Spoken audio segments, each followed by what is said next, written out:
سرکار دو عالم صلی اللہ علیہ وآلہ وسلم مدینہ میں 10 سال تک رہے اور ہر سال آپ قربانی کیا کرتے تھے۔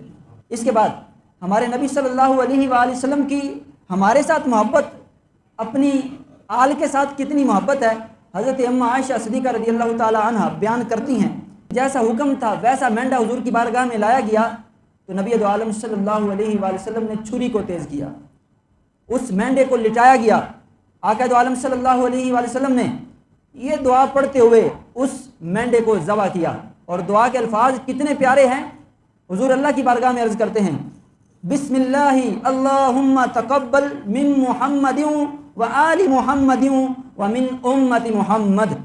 حضور عرض کرتے ہیں اللہ کی بارگاہ میں، اے اللہ تیرے نام سے شروع، اے اللہ اس کو محمد کی جانب سے، محمد کی آل کی جانب سے اور محمد کی امت کی جانب سے قبول فرما لے۔ نبی دو عالم صلی اللہ علیہ وآلہ وسلم سے ایک مقام پر صحابہ کرام نے عرض کی، یا رسول اللہ ما هذه الاضاحی، یہ قربانیاں کیا ہیں؟ تو سرکار دو عالم صلی اللہ علیہ وآلہ وسلم نے فرمایا، سنت ابیکم ابراہیم، یہ تمہارے باپ ابراہیم کی سنت ہے۔ صحابہ کرام نے عرض کی، قالوا فما لنا فیہا یا رسول اللہ، یا رسول اللہ ان قربانیوں میں ہمیں کیا ملے گا؟ تو سرکار دو عالم صلی اللہ علیہ وآلہ وسلم نے ارشاد فرمایا، قال بکل شعرۃ حسنۃ، حضور نے فرمایا ہر بال کے بدلے میں تمہیں ثواب ملے گا۔ صحابہ کرام نے پھر عرض کی، قالوا فالصوف، یا رسول اللہ اون کے بارے میں کیا حکم ہے؟ تو نبی دو عالم صلی اللہ علیہ وآلہ وسلم نے فرمایا، قال بکل شعرۃ من الصوف حسنۃ، حضور نے فرمایا اون کے ہر بال کے بدلے میں بھی اللہ پاک ایک نیکی عطا فرمائے گا۔ یہ قربانی کے اوپر انسان کو اتنا ثواب ملتا ہے۔ اور قربانی کے ایام میں جو اللہ پاک کو سب سے محبوب عمل ہے، اس کے بارے میں ہمارے نبی صلی اللہ علیہ وآلہ وسلم فرماتے ہیں کہ ایام قربانی میں اللہ کی راہ میں جو جانور قربان کیا جاتا ہے، اللہ پاک کو ان دنوں میں اس سے زیادہ پیارا عمل کوئی لگتا ہی نہیں ہے۔ آج کل لبرل قسم کے لوگ ایک قسم کی سازش لوگوں کی عقلوں کے ساتھ کھیلتے ہیں، سازشیں کرتے ہیں کہ یار اتنے لاکھ روپیہ جو ہے نا وہ تم لگائی جا رہے ہو، لوگ غربت سے مر رہے ہیں، فلاں کی شادی نہیں ہو رہی، فلاں کے پاس یہ نہیں ہے، فلاں کے پاس یہ نہیں ہے، تو یہ سارا پیسہ ادھر دے دو۔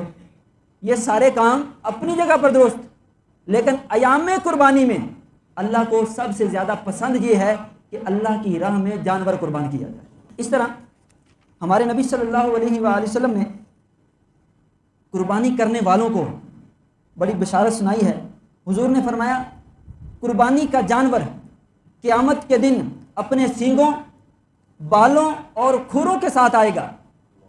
عبدالحق محدث دہلوی اس روایت کے تحت لکھتے ہیں کہ قربانی کرنے والے کے نیکیوں کے پلڑے کے اندر وہ قربانی کا جانور رکھ دیا جائے گا، جس سے اس قربانی کرنے والے کی نیکیوں کا جو پلڑا ہے وہ بھاری ہو جائے گا۔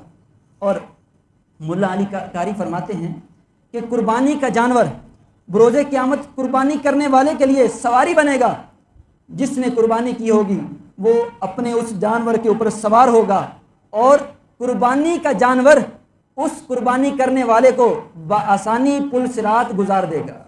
اور حضور نے فرمایا قربانی کرتے وقت تنگ دلی سے کام نہیں لینا۔ آج ہم جب جانور خریدتے ہیں تو بڑی کنجوسی کا مظاہرہ کیا جاتا ہے، بعض لوگ تو بس صرف رسم ادا کرنے کرتے ہیں، یار ماڑا چنگا جس طرح بھی ہے، لسا بھی ہے، تو ٹھیک ہے قربانی کرنی ہے تو ٹھیک ہے۔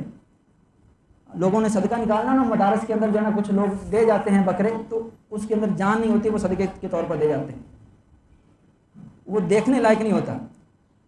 دے اگرچہ مدرسے میں رہے ہیں لیکن دیکھیں اللہ کی راہ میں دے رہے ہیں۔ اللہ کی راہ میں جو بھی چیز دی جائے وہ اچھی ہونی چاہیے، خوبصورت ہونی چاہیے۔ ہم اپنے لیے چیز خریدیں تو اچھی، ہم اپنے لیے نایاب چیزوں کا انتخاب کریں، خوبصورت چیزیں تلاش کر کے ہم اپنے لیے لے کر آئیں، اور اللہ کی راہ میں جو بھی آتی بس ٹھیک ہے، ایسا نہیں ہونا چاہیے۔ تو خوش دلی کے ساتھ جو قربانی کرتا ہے، نبی دو عالم صلی اللہ علیہ وآلہ وسلم نے ان کے بارے میں ارشاد فرمایا، حضور نے فرمایا خوش دلی سے قربانی کیا کرو، کیونکہ قربانی کا خون زمین پر گرتا بعد میں ہے، اللہ کے ہاں قبول پہلے ہو جاتا ہے۔ اور ایک دوسرے مقام پر حضرت فاطمہ الزہرا رضی اللہ تعالی عنہا کو حضور نے یہ مشورہ دیا کہ جب قربانی کا جانور ذبح کیا جا رہا ہو تو اس کے پاس موجود رہا کرو۔